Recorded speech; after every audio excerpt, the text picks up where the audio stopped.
Okay, Marvel fans, buckle up, because today we're talking about two things that are absolutely rocking the world of superheroes. Marvel's Fantastic Four finally making their big screen debut under Marvel Studios, and the legendary video games that have defined the Marvel Universe for decades. Imagine it. You've got Pedro Pascal as Mr. Fantastic, Vanessa Kirby as the Invisible Woman, Joseph Quinn lighting it up as the Human Torch, and Eben Moss-Backrack bringing serious grit as the Thing. And that's just the start. Plus, we'll be jumping into the pixel-powered side of Marvel history, the games that truly earned Avengers-level status. So whether you're here for the cinematic storytelling or the button-mashing action, this ride's going to hit every Marvel craving you've got. Let's start with the movie that's already creating buzz, The Fantastic Four: First Steps. This isn't just another reboot. It's the first time Marvel Studios themselves are steering the ship for Marvel's first family, and they're leaning hard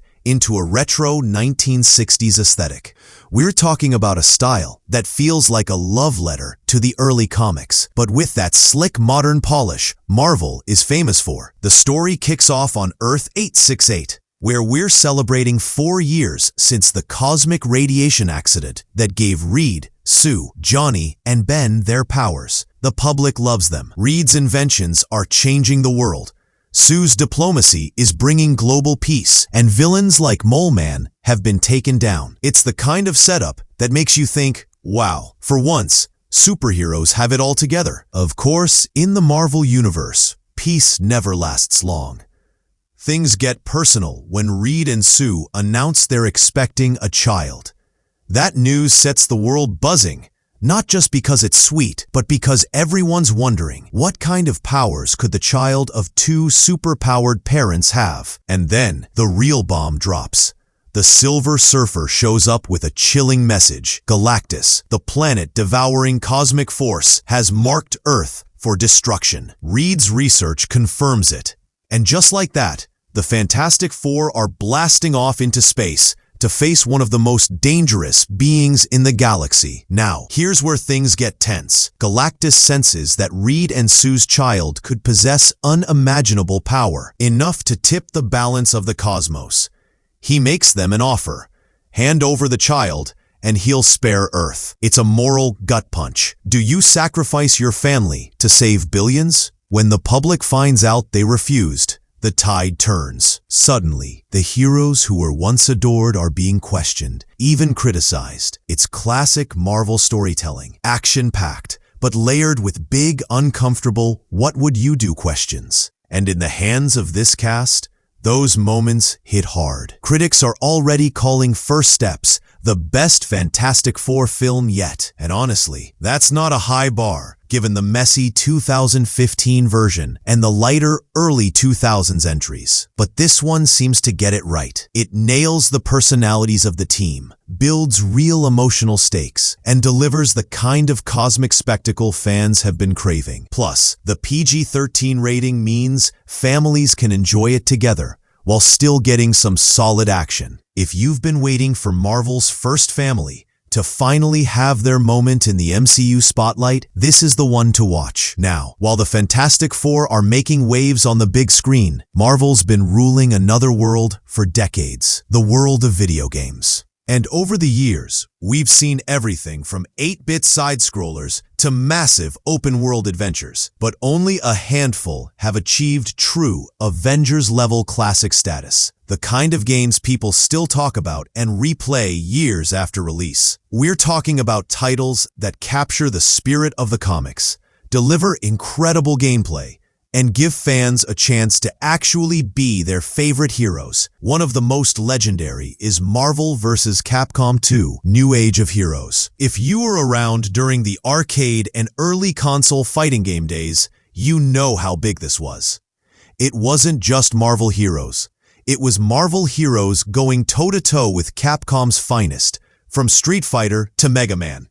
The roster was massive, the gameplay was wild, and the energy was off the charts. To this day, it's still a staple at fighting game tournaments.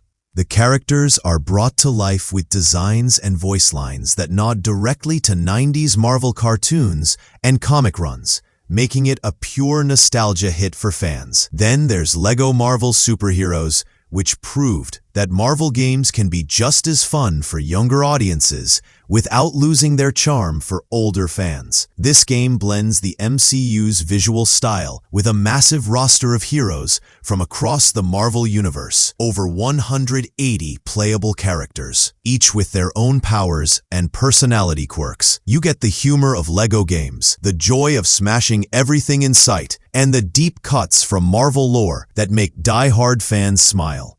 It's accessible, endlessly replayable, and a perfect gateway for new fans to dive into Marvel's world. Together, these films and games show the sheer range of storytelling Marvel can deliver. From cosmic moral dilemmas in the Fantastic Four First Steps to chaotic crossover battles in Marvel vs. Capcom 2. From the charming whimsy of LEGO Marvel Superheroes to the team-building strategy of Marvel Ultimate Alliance.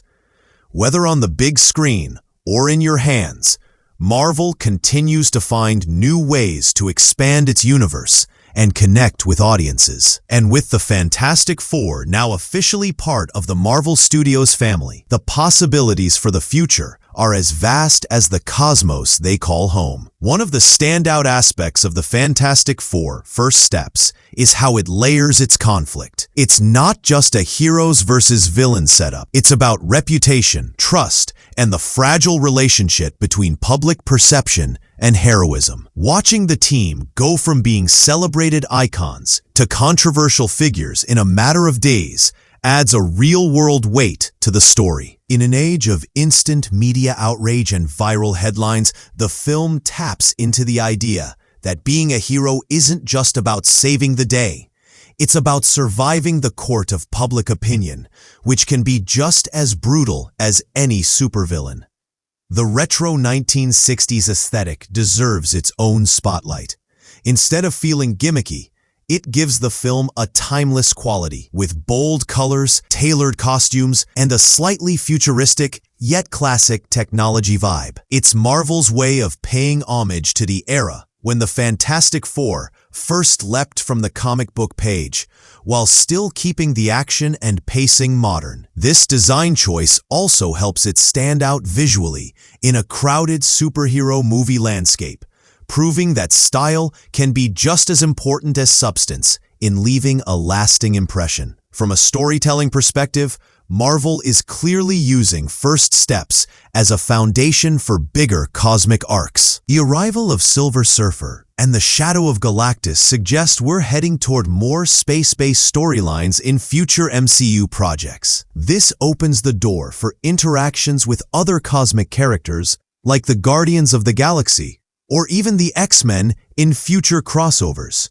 Marvel's track record shows they love to plant seeds early, and this film feels like the start of something much larger than just one adventure. In the end, the Fantastic Four First Steps isn't just a win for longtime fans. It's a welcome introduction for newcomers who may have only known the team by name. It balances emotional stakes, thrilling action, and thoughtful themes, all wrapped in a package that feels fresh yet familiar. Combined with Marvel's track record in gaming, from Marvel vs. Capcom 2 to LEGO Marvel Superheroes, it's clear that the brand continues to thrive across multiple mediums. Whether you're watching from the theater seat or holding a controller, the Marvel Universe still knows how to deliver stories that capture the imagination and keep us coming back for more.